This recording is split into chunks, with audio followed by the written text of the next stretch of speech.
जय हिंद।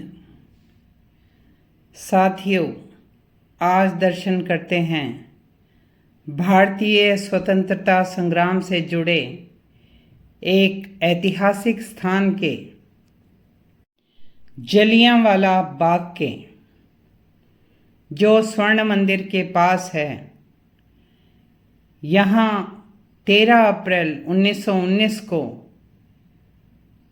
अनेक मासूम शहीद हुए, घायल हुए।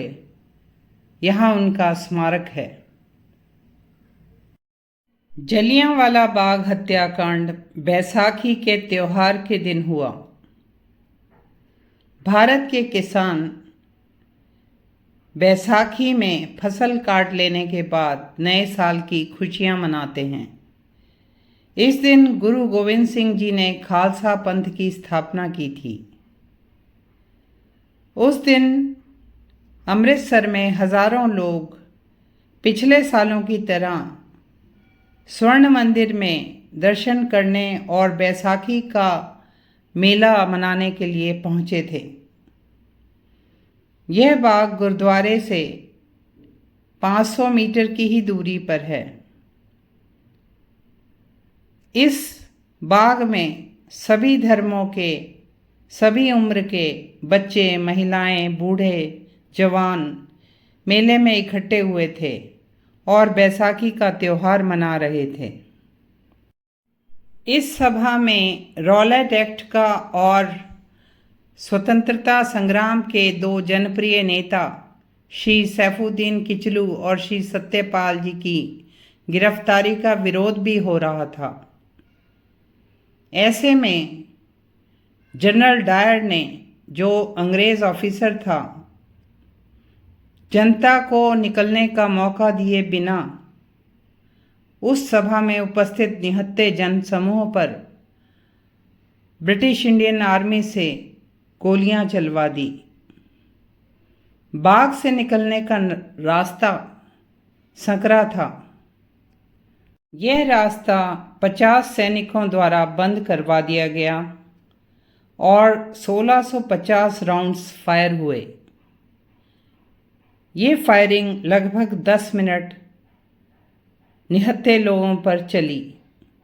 इसमें 400 लोग से भी ज़्यादा शहीद हुए और 2000 से ज़्यादा लोग घायल हुए। घायलों का उचित उपचार न मिलने के कारण भी कई लोग शहीद हुए।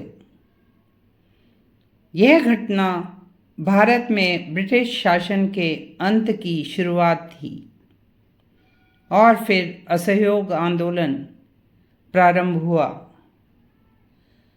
निहत्थे मासूम जनसमूह पर हिंसा ने भारत के लोगों को, नेताओं को स्तब्ध कर दिया और अंग्रेजी संस्कृति, अंग्रेजी सभ्यता की पोल खुल गई। भारत को अंग्रेजी साम्राज्यवादी सोच की समझ आ गई। श्री रविंद्रनाथ टैगोर ने इस अमानवीय दुखद जनसंहार की खबर सुनकर अपना ब्रिटिश नाइटहुड का सम्मान लौटा दिया। यह बाग 7 एकड़ जमीन पर फैला है, जिसमें प्रवेश पर शहीद उधम सिंह जी की मूर्ति है। वंदे मातरम लिखा है और यहाँ एक शहीदी स्मारक कुआं भी है, जिसमें गोलियों की बौछार से बचने के लिए महिलाएं, बच्चे लोग कूदे और एक इंस्क्रिप्शन के अनुसार यहाँ से 120 शव प्राप्त हुए।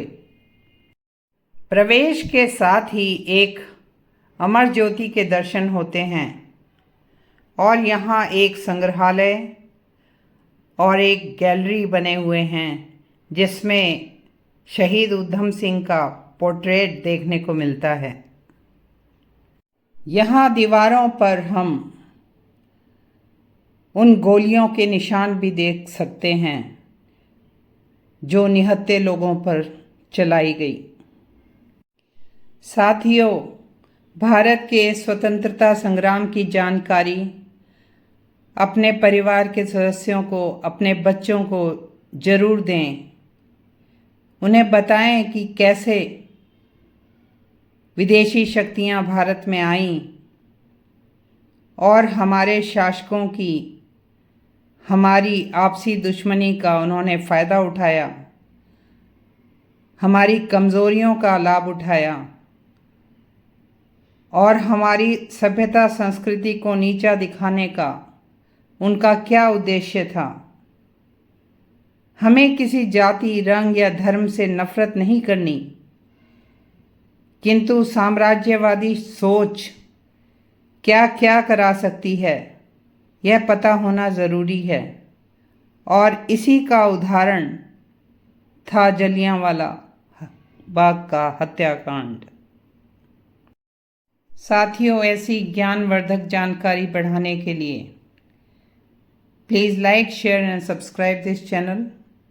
जय हिंद।